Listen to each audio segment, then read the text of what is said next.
চিন্ময় দাসকে কয়েক মাস আগে ইসকন থেকে বহিষ্কার করা হয়েছিল, তাই তার দ্বারা সংঘটিত কোনো কার্যক্রমের সাথে ইসকন জড়িত নয় বলে জানিয়েছেন ইসকন বাংলাদেশের সাধারণ সম্পাদক চারুচন্দ্র দাস ব্রহ্মচারী।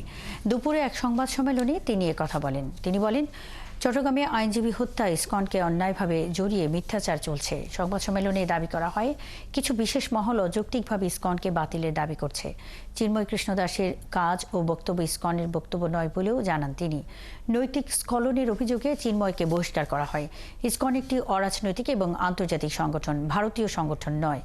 বাংলাদেশকে অস্থিতিশীল করার প্রশ্নই ওঠে না বলেও সংবাদ সম্মেলনে জানান ইসকন নেতারা। কৃষ্ণ দাস, চন্দন কুমার ধর ইসকন বাংলাদেশের মুখপাত্র নন, তাই তার বক্তব্য সঠিক। অতএব রেরাজ গৌর দাস, স্বতন্ত্র গৌর দাস ও চিন্ময় কৃষ্ণ দাসের বক্তব্য এবং কৃতকর্মের জন্য ইসকন বাংলাদেশ কোনোভাবেই দায়ী নয়।